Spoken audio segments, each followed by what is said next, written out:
আমার একটা নিবেদন আছে। বলো শুনি।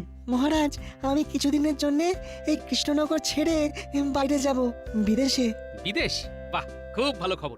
কিন্তু কেন বৈজ্ঞানিক? গোপাল, ওই বিদেশ থেকে বিজ্ঞান নিয়ে আলোচনা করার জন্য আমাকে ডেকেছে। আমার আবিষ্কার নিয়ে বিদেশে একেবারে শোরগোল পড়ে গেছে গো। বিদেশের ওই বিজ্ঞান সংস্থা আমাকে আমার আবিষ্কারের জন্য কিছু অর্থ সাহায্য করবে। বাহ, তুমি তো কৃষ্ণনগরের গর্ব। হ্যাঁ, তোমার জন্য তো কৃষ্ণনগরের নাম সারা বিশ্বে ছড়িয়ে পড়বে। আমি সেখান থেকে যা অর্থ পাবো তা রাজকোষে দেব। আমাদের রাজকোষের অবস্থা তো আমি জানি মহারাজ। ধন্য ধন্য বিজ্ঞানী। তোমার মতো করে সবাই যদি এই দেশের কথা ভাবতো তাহলে কত ভালো হতো বলো তো। তা বিজ্ঞানী, তুমি কবে যাবে? কাল সকালে মহারাজ, কাল সকালে প্রথম ফেরিতে আমি যাব। গোপাল, তোমার সাথে আমার কিছু একান্ত কথা আছে। সবার শেষ হলে তোমাকে কিছু দায়িত্ব দেব। আপনার কাজে লাগতে পেরে নিজেকে ধন্য মনে করব বিজ্ঞানী। বাবা, খুব যে ভাব। হ্যাঁ, কি মন্ত্র দেবে কে জানে, তবে জানতে হবে। এইভাবে মাথায় হাত দিয়ে বসে থাকলে কিছু হবে? বীজ ধান না কিনলে চাষ করবে কি করে?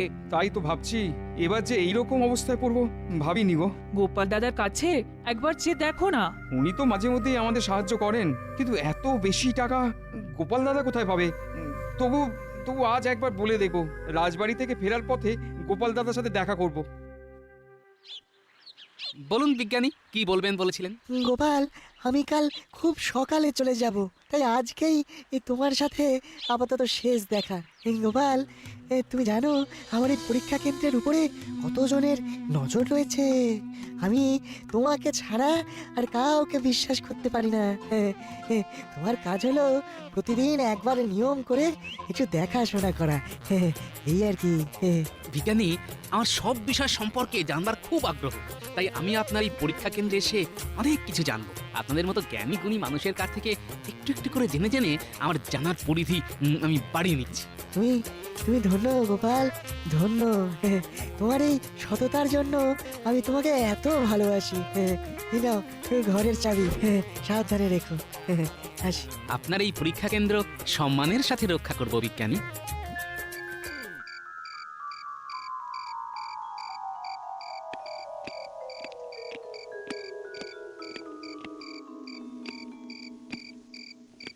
বলে আজ এত দেরি হলো?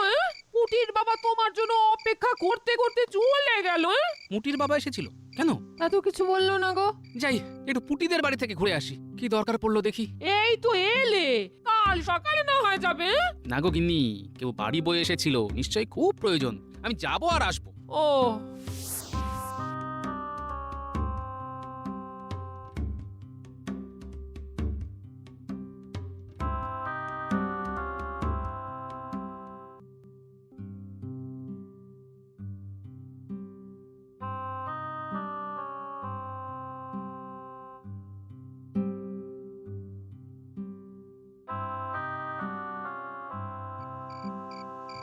পুটি, পুটি।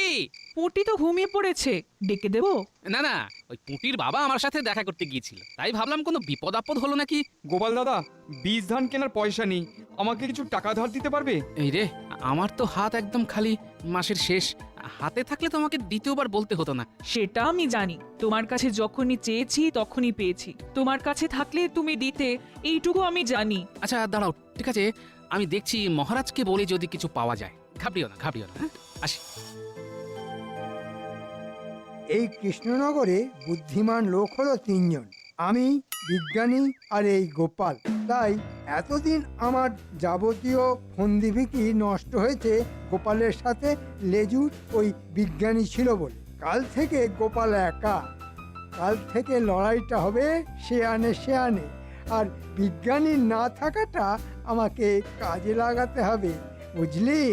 রাতে পরিকল্পনা করছি, আর সেই পরিকল্পনা সফল করার জন্যে আমার চাই দুটো শক্তপোক্ত বলশালী লোক, আর তাদেরকে জোগাড় করে আনার দায়িত্ব হলো তোদের। ঠিক আছে মন্ত্রী মশাই, আমরা আপনার কথা মতো দুটো লোক এনে দেব, তারা আপনার হয়ে কাজ করবে। ঠিক আছে, তাহলে তোরা এখন আয়, কালকে লোক দুটোকে নিয়ে এসে আমার সাথে দেখা করা। ঠিক আছে মন্ত্রী মশাই।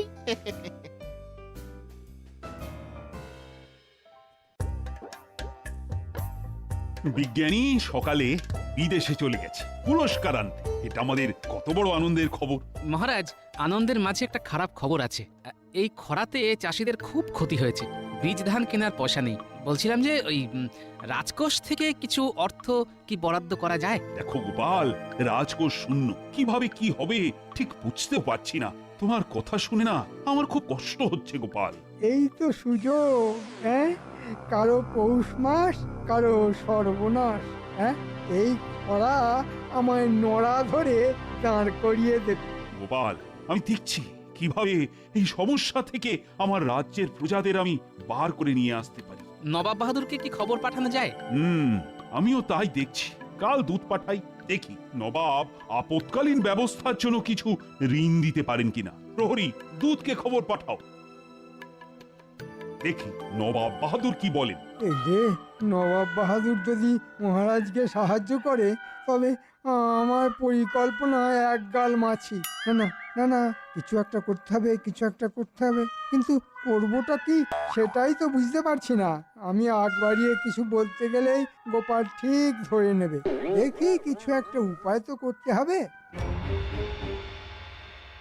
দুধ, তুমি কাল সকালে মুর্শিদাবাদ যাও আমার একটা বার্তা নিয়ে। মন্ত্রী, দুধকে তুমি বুঝিয়ে দাও আর চিঠিটাও লিখে দাও। এই তো সুযোগ এসেছে। মহারাজ নিজে হাতে সুযোগ করে দিলেন। দূত, তোমাকে মুর্শিদাবাদ যেতে হবে। নবাবকে জানাতে হবে আমাদের রাজ্যে খরাতে খুব ক্ষতি হয়েছে, আমাদের কিছু অর্থ সাহায্য লাগবে, রাজকোষ শূন্য, ঋণ লাগবে। মহারাজ, আমি আপনার হয়ে পত্র লিখে দিচ্ছি, আপনি শুধু সই করে দেবেন। ঠিক আছে, ঠিক আছে।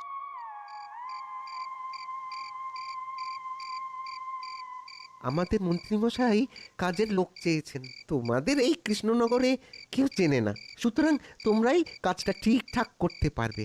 এখন তোমরা আমার সাথে ওই মন্ত্রীমশাইয়ের বাড়ি চলো, বাকি কথা ওই মন্ত্রীমশাই বলবে। ঠিক আছে, চলো ঘটাদা, পয়সা কড়ি ঠিকঠাক পাওয়া যাবে তো? ও নিয়ে তুমি একদম ভেবো না। ঠিক আছে, তোমাদের সাথে এই আমাদের প্রথম কাজ, দেখো শেষ কাজ যেন না হয়। আমাদের নাম কি জানো তো? ষণ্ড আর পাষণ্ড।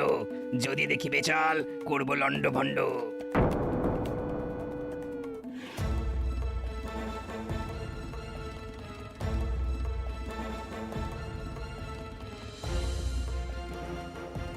মন্ত্রীমশাই, ও মন্ত্রীমশাই, মন্ত্রীমশাই। আয় আয় আয়, কেউ দেখেনি তো? না না না না না না, কেউ দেখেনি। এ বটা কই?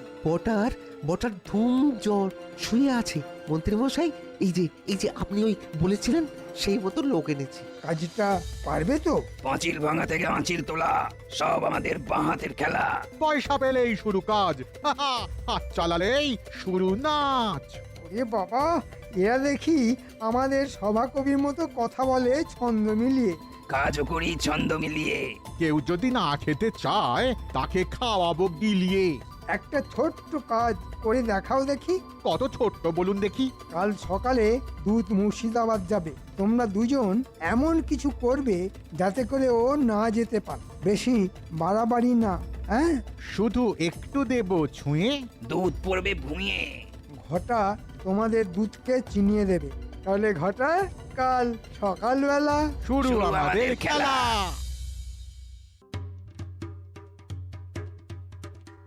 এই দুই গাছে বাঁধলাম দড়ি, দেব শুধু টান। দুধ মশাই পড়ে গিয়ে দেবে পিঠ টান।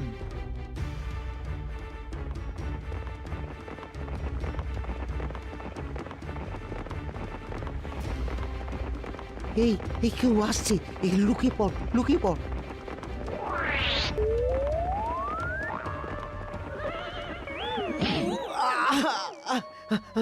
ওরে বাবা রে, ও ও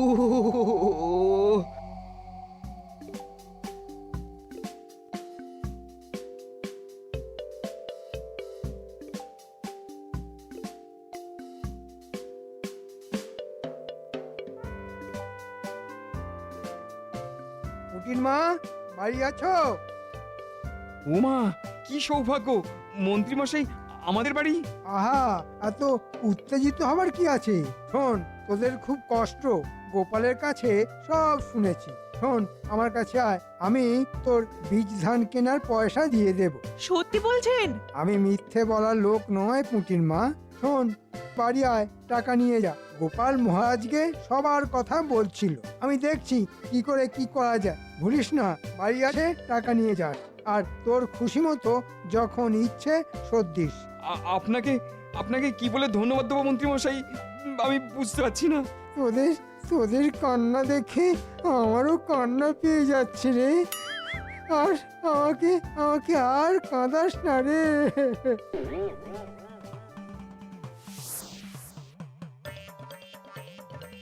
বাবা, কত জিনিস, কত আবিষ্কার! দেখি, হ্যাঁ, আতস কাঁচ। বাবা, এর গুণাগুণ সব লেখা আছে। দেখি তো বইটাতে কি লেখা আছে। এই কাঁচের মধ্যে দিয়ে ছোট জিনিসকে বড় দেখায়। দেখি তো, ওরে বাবা, কি বড় লাগছে জিনিসগুলো। এটা নিয়ে যাব, বাচ্চাগুলোকে দেখাবো, ওরা খুব মজা পাবে। আর কি লিখেছে দেখি। হ্যাঁ, সূর্যের আলোকে এক বিন্দুতে রাখলে এটা তাপ উৎপন্ন করে। ওরে বাবা, তাই নাকি? বাইরে কি দেখবো, দেখি তো।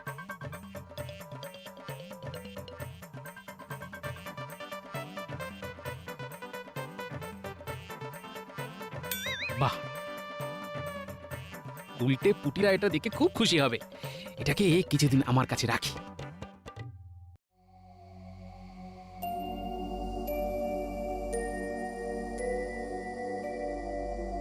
গোপাল, সর্বনাশ হয়েছে। এই দেখো দেখো, দুধের কি হাল হয়েছে। এ কি, কে করেছে? জানি না গো গোপাল দাদা, জানি না, কিছু দেখিনি গো, কিভাবে যে পড়ে গেলাম।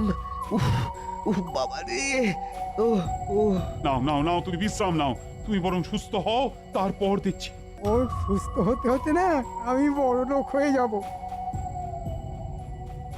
তাহলে এবার কি হবে? দেখছি কাকে পাঠানো যায়। যাকেই পাঠান মহারাজ, সবারই হাল হবে বেহাল। শোন, এই নে, এই লাল পুঁটুলিতে 100 সোনার মোহর আছে। আপনি আপনি ভগবান মন্ত্রীমশাই। নে, এইবার এই কাগজটাতে সই করে দে। কাগজে সই? এই যে টাকাটা দিলাম, একটা কিছু তো আমার কাছে রাখবো। আরে তোর কিসের চিন্তা? বাড়িটা বন্ধক রাখছি না তো। ওরে না না, আমাকে দেখে কি তোর উদ্ঘর মনে হয়? হ্যাঁ, আমি তো এই রাজ্যের মন্ত্রী, রাজার পর আমিই আছি। নে নে যা, কাল তাড়াতাড়ি বীজ ধান কিনে চাষাবাদ শুরু কর। তাহলে আমি এখন যাই।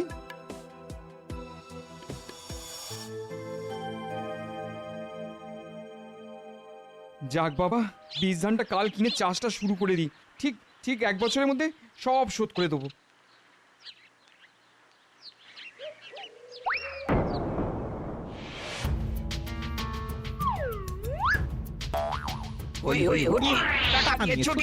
সর্বনাশ, এই টাকা নিয়ে চলে গেল, এবার কি হবে? মন্ত্রীমশাই, আমার সর্বনাশ হয়ে গেল, আপনার দেওয়া টাকা ছিনিয়ে নিয়ে গেল, এবার আমার কি হবে? সে কি, এখানে চোর? হ্যাঁ, এ তো ভালো কথা না। দেখছি কাল রাজসভায় আমি এটা নিয়ে বলবো। তুমি শান্ত হয়ে বাড়ি যাও, আমি দেখছি। আয় আয় আয় আয় আয় আয়। এবার কি খাবো? বাড়িতে কি বা খেতে দেবো?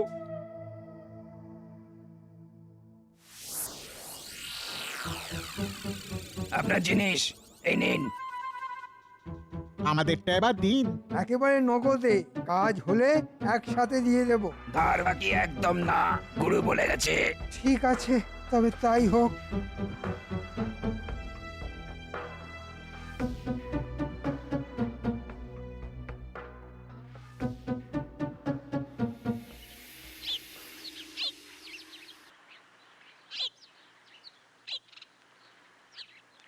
কি গো পুটির বাবা, এভাবে বসে আছো কেন? কপাল কপাল গোপাল দাদা, মন্ত্রীমশাই আমাকে 100 মোহরের একটা পুঁটলি দিলেন বীজ ধান কেনার জন্য, সেটাও চিন্তাই হয়ে গেল। একটা করে বলো, কে টাকা দিয়েছে? মন্ত্রীমশাই। বাহ, তবে তো ভালো, মন্ত্রীমশাই বদলে গেছেন তাহলে। কিন্তু চিন্তাই হলো কিভাবে? মন্ত্রীমশাই বাড়ি থেকে বেরিয়ে কিছু দূর গেছি, আচমকা দুজন বেশ সন্না মতন লোক আমার হাত থেকে মোহরের পুটলিটা নিয়ে চলে গেল। এবার মন্ত্রীমশাই ঋণ আমি শোধ করব কি করে?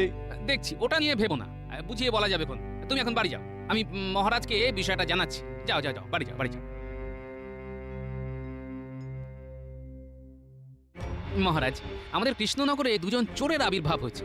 তারা কাল পুঁটির বাবার কাছ থেকে মন্ত্রীমশাইয়ের দেওয়া মোহরের পুঁটলি ছিনতাই করে নিয়ে চলে গেছে। এবার কি হবে? ভাবনায় ভাবনায় কি দিন যাবে। গোপাল, কি করি বলো তো? একে রাজকোষ শূন্য, খরায় সব শেষ। এর মধ্যে যদি ছিনতাইবাজ এসে আমার গরিব প্রজাদের চুরি করে নিয়ে যায়, তবে তারা খাবেটা কি? না না না, এ আমি কিছুতেই বরদাস্ত করব না। কিছু একটা করতেই হবে। কিন্তু মন্ত্রীর আসতে এত দেরি হচ্ছে কেন? এই, তুমি কোথায় ছিলে বলো তো মন্ত্রী? কি ভয়ঙ্কর ঘটনা ঘটে গেছে জানো? আমি সব জানি মহারাজ। কাল পুঁটির বাবা আমার কাছে এসেছিল। আমি বীজ ধান কেনার জন্যে ওকে 100 মোহর দিয়েছিলাম। কি করা যায় মন্ত্রীমশাই? এভাবে তো চলতে পারে না। গোপাল, আমি এটা নিয়ে খুব চিন্তিত। এদিকে ভোলা ময়রার বড় মেয়ের বিয়ে, হাতে টাকা নেই। আমি আবার কিছু টাকা দিয়ে এলাম। ধন্য ধন্য মন্ত্রী, আমি এক সময় তোমাকে কত খারাপ কথা বলেছি। আজ মনটা সেজন্য খুব খারাপ লাগছে। সে তো দোষ করেছিলাম, তাই গালমন্দ করেছিলেন। আমাকেও ক্ষমা করে দিন মন্ত্রীমশাই, আমিও অনেক খারাপ কথা বলেছি। ভুলে গেছি সব গোপাল। এই মুহূর্তে আমাদের রাজ্য খুব খারাপ অবস্থার মধ্য দিয়ে চলছে।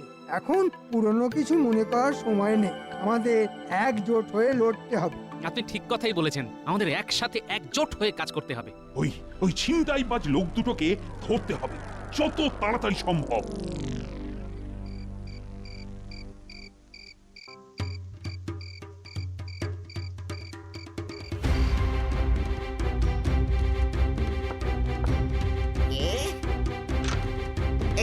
কে তোমরা? কি করছো? এই লাল পুটুলি নিয়ে ভাগছি ভাই। তোমার কথা শোনার সময় নাই। একই মানে ওই লাল পুটুলি নিয়ে ভাবছো মানে? ওটা আমার মেয়ের বিয়ের জন্য ওই মন্ত্রী মশাইয়ের কাছ থেকে ধার নিয়েছি। হ্যাঁ, তুমি ধার নিলে, আমি কেড়ে নিলুম। লাল পুটুলি নিয়ে আমরা চললুম।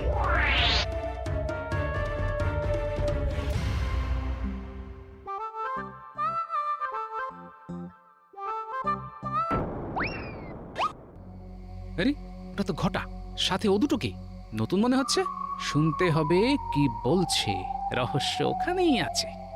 শোনো, মন্ত্রীমশাই বলেছেন আজ থেকে কয়েকদিন চুপ করে থাকো। যা কাগজপত্র আছে তা যথেষ্ট। মন্ত্রীমশাইয়ের সামনের ঘরের টেবিলে সবার জমির কাগজ আছে। তাই বলছি, কিছুদিন চুপ করে থাকো। চুপ করে কি হবে? চুরি আমাদের করতে হবে। মন্ত্রী টাকা না দিলে চুরিটা করবে কি করে? ও, তাহলে এই ব্যাপার। সন্দেহ আমার অনেক দিন আগেই হয়েছে, প্রমাণ পাচ্ছিলাম না। আজ প্রমাণ হাতে এসে গেল। চলো মন বৃন্দাবন, আতশ কাচের খেলা দেখাই এখন।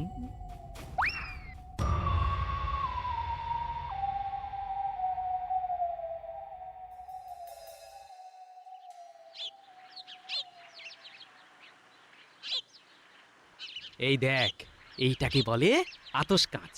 এটাকে দিয়ে ছোট জিনিসকে বড় দেখা যায়। বাহ, কি সুন্দর! গোপাল দাদু, যদি আতশ কাঁচ দিয়ে চোরগুলোকে দেখা যেত তবে কত ভালো হতো। হবে রে, হবে। তবে চোর ধরবো খালি চোখে। চোরকে প্রায় ধরি ধরি করে ফেলেছি। আর শোন, আতশ কাঁচে আরেকটা কাজও হয়। কি কাজ গোপাল দাদু? দেখবি? তবে দেখ।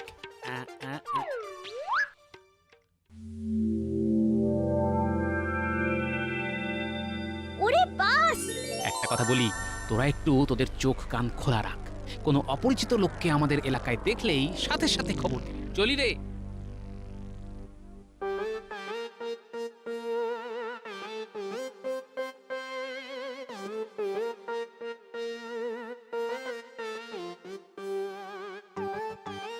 উল্টে ন্যাপলা, তোরা সবাই মিলে এই আতশ কাঁচ নিয়ে মন্ত্রীর ঘরে যা। তারপর সামনের ঘরে দেখবি কাগজের স্তূপ চাপা দেওয়া আছে। আমি যেমন ভাবে শুকনো পাতা জ্বালিয়েছিলাম সেইভাবে কাগজগুলোকে জ্বালাতে হবে। পারবি তো? পারবো। উপিমা, মনে রাখিস, তোর বাবাকেও কিন্তু ঠকিয়ে কাগজে স্বাক্ষর করে নিয়েছিল ওই মন্ত্রী। কাজটা আমরা ঠিকভাবেই করব। মন্ত্রী, এই মুহূর্তে শূন্য রাজকোষে কিছু অর্থ সাহায্য করতে পারো? পারি মহারাজ, কিন্তু সেটা পেতে হলে আমার একটা কাগজে স্বাক্ষর করতে হবে। হ্যাঁ, কিসের কাগজ? এই কাগজে লেখা থাকবে আজ থেকে এই প্রাসাদ সংলগ্ন জমি সব আমার, রাজা আমি, আপনি নয়। রাজি থাকলে বলুন। পেটে পেটে এই ছি ছি ভাবতেই পারছি না। ছন্দে বলো সভাকবি, ছন্দে বলো। আনন্দে ছন্দ আসে, আপনাকে দিই। ছন্দ মিলিয়ে দিলাম, আমি ঠিক। হ্যাঁ, আমি রাজি। দাও দাও, কোথায় তোমার কাগজ? দেখাও দেখাও কাগজ। মহারাজ চলুন, আতশ কাচের খেলা দেখতে চলুন। ওখানেই না হয় কাগজে সই করবেন। গোপাল এসেছো? মন্ত্রী, খুব ভালো খেলা খেলেছিলেন মন্ত্রী মশাই, কিন্তু ওই সব ভালো তার, শেষ ভালো যার। তুমি কি বলছো? আপনার শেষটা ভালো নয় মহারাজ, কথা নয়। এখন চলুন, বিজ্ঞানী নেই, কিন্তু বিজ্ঞানীর হাতিয়ার আপনাকে বাঁচিয়েছে। চলুন, আতশ কাচের খেলা দেখবেন চলুন। সেনাপতি, বট গাছের তলায় বটা আর দুজন অপরিচিত লোক বসে আছে, ওই লোকগুলোকে বন্দি করুন। ঠিক আছে গোপাল।